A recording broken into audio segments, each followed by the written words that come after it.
Kamusta na kaya yung mga waxes na nilagay natin sa Innova at sa Montero makalipas ng 2 linggo? Let's find out! What's up guys, we're here! So, i-check na natin yung mga waxes for the second week update. So, simulan natin ulit dito sa Innova, yung gilid, then yung sa hood. Alright? So, same procedure pa rin yung gagawin natin. Same car shampoo. Linis muna natin, rinse, linis or sabon, then rinse ulit, then check natin yung water test or yung hydrophobic effect ng mga waxes. Then ganun din yung gagawin natin sa Montero. Alright. Okay, so rinse muna para matanggal yung mga nakapatong na alikabok.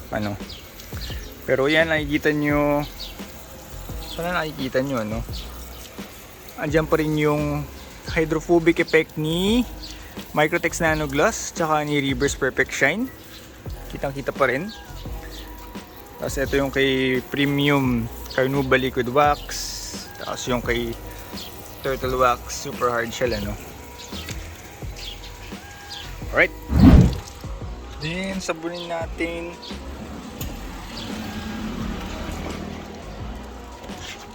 Mabilisan lang.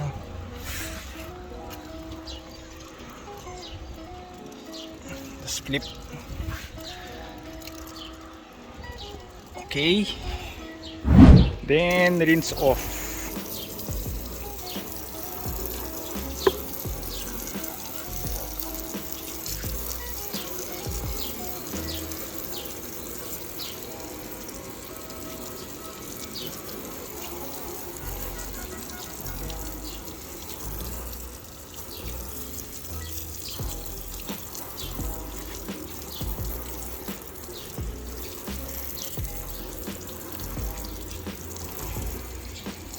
Alright.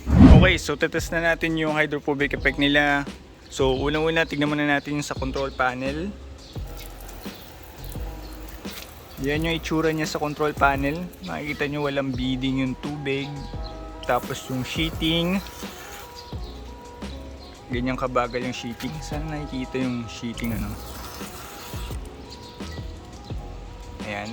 So tungo naman tayo sa Microtex Nanoglos.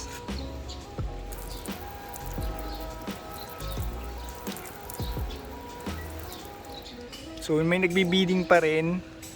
Sana nakita, may nagbi-beading pa rin, pero parang nag-i-incline na siya sa sheeting Kahit ilayo ko ng ganyan, nakikita nyo tatanggal agad. Tapos may mga naiiwan lang na maliliit na water beads tulad niyan. Pero definitely nandiyan pa rin yung Microtex Nanoglos. So yan, nakikita nyo yung mga beading na yan. Yan. So yan yung sa Microtex Nanoglos. Then ito naman yung sa Reverse Perfect Shine.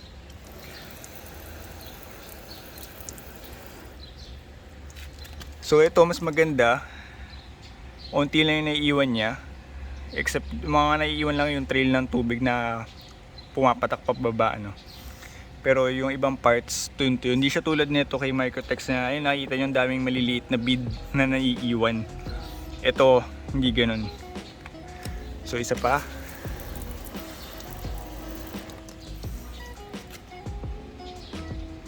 Ayun, nakita nyo sa part na to. Yung mga trails lang ng patak yung naiiwan. Wala siyang iniiwan na masyadong maliliit tulad nung kay Microtex. So yan yung beading. Ito naman yung sa sheeting.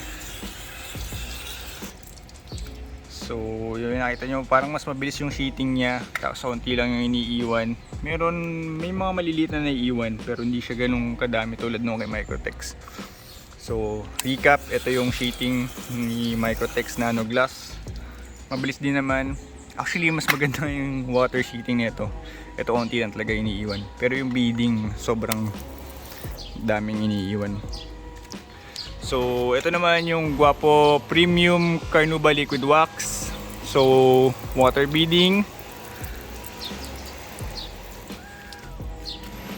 Hindi siya kasing ganda tulad ng dalawang nauna. Pero definitely meron pa rin beading. And hindi nga lang ganun kaganda. So ito naman yung sheeting.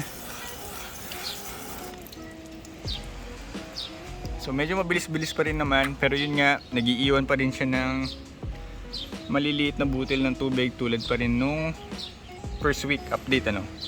So yan yung sa Premium Guapo Carnauba Liquid Wax. Ito naman yung sa Turtle Wax Super Hard Shell Liquid Wax. Water beading.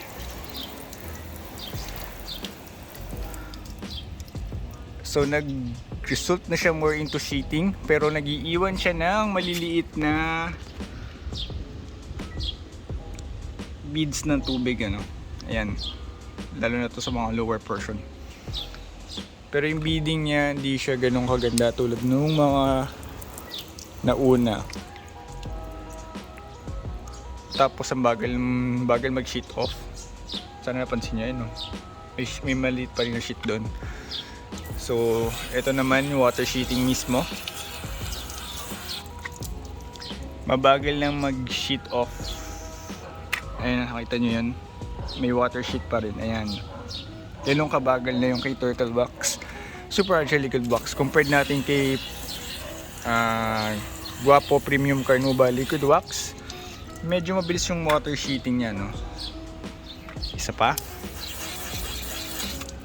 Ayun, nakita nyo. So yan yung sa Innova no. Check naman natin sa hood. Alright, so ito yung sa hood, dito yung Perfect Shine, tapos dito yung Premium Carnauba Liquid Wax ng Guapo Car Care Solutions ano.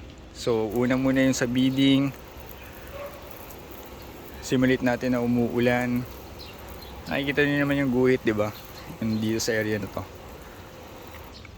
So sa hood, wala na gaano yung beading kay Perfect Shine, lalo na yung kay Premium Guapo Carnauba, Premium Carnauba Liquid Wax. Nakita nyo naman may malaking water sheet dyan.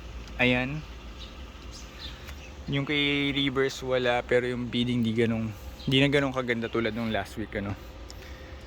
Tapos water sheeting,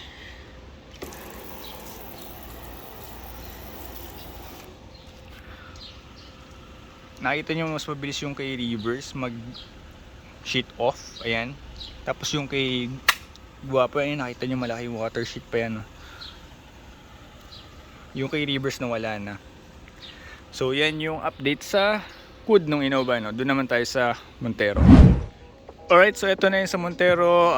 Same procedure ginawa ko, rinse, shampoo, then rinse ulit ano. So ito yung sa control panel, beading muna gamit ng shower pattern ng hose. So yan yung sa control panel, nakita nyo naman walang beading. Tapos ito yung sa Microtex Nanoglos. Ayan, nakita nyo iba yung shapes ng tubig compared dito. Ito sobrang irregular or medyo irregular. So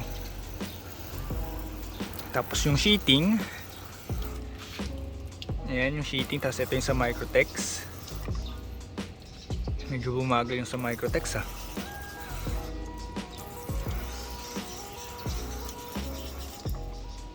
medyo bumagal yung sa Microtex Tapos ito naman yung sa Reverse. Ayan yung beading nya.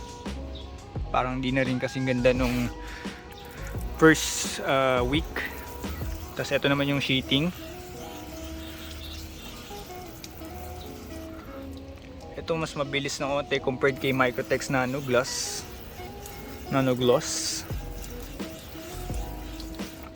Ayan, nakita nyo? Sana nakikita nyo no? Ito may water sheet pa rin dito. Tapos yung kay Reverse wala na no? So yan yung sa Microtex Nanoglos saka Reverse Perfect Shine. Ito naman yung kay Guapo Premium Carnauba Liquid Wax ano. So water beading, same po rin tulad ng last time, not that great. Tapos water sheeting,